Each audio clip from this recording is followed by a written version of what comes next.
समय कभी नहीं रुकता। यह एक चक्र की तरह घूमता है। सतयुग, त्रेता युग, द्वापर युग और कलयुग, यही 4 युग मिलकर एक महायुग बनाते हैं। आज हम जिस युग में जी रहे हैं वह है कलयुग, यानी पाप, कपट और अधर्म का युग।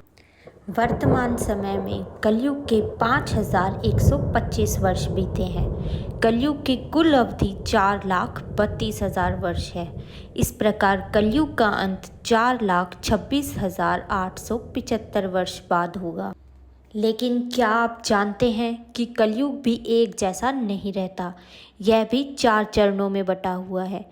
तो आइए जानते हैं कलयुग और इसके 4 चरणों के बारे में। इतना तो आपको पता ही होगा, महाभारत के युद्ध के बाद जब भगवान श्री कृष्ण ने पृथ्वी से अपना प्रस्थान किया तभी कलयुग का आगमन हुआ।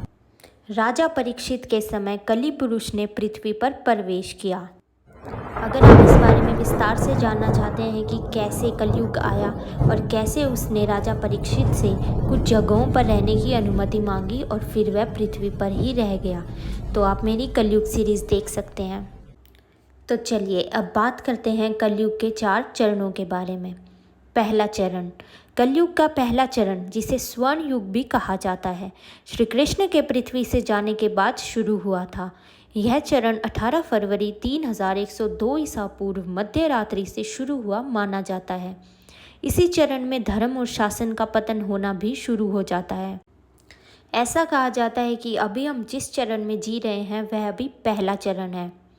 कलयुग के पहले चरण में ही ऐसी ऐसी घटनाएं सुनने को मिल रही हैं जो मानवता को शर्मसार करती हैं। अगर पहले चरण में हमें ये सब देखना पड़ रहा है, ये सब सुनना पड़ रहा है, तो आगे आने वाले चरणों की तो बात ही नहीं की जा सकती।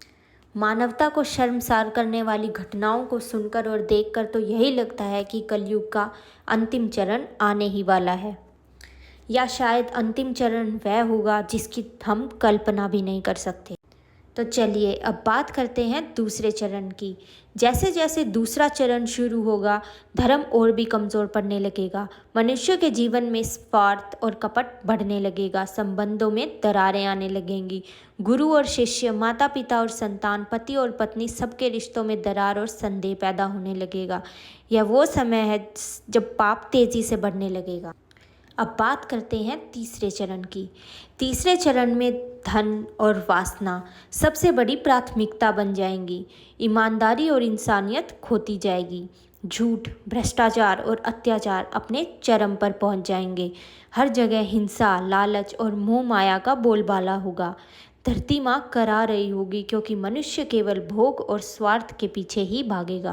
और जब कलयुग का तीसरा चरण पूरी तरह से समाप्त हो जाएगा तब आएगा कलयुग का चौथा चरण, यानी अंतिम चरण। इस समय धर्म का कोई अस्तित्व नहीं बचेगा।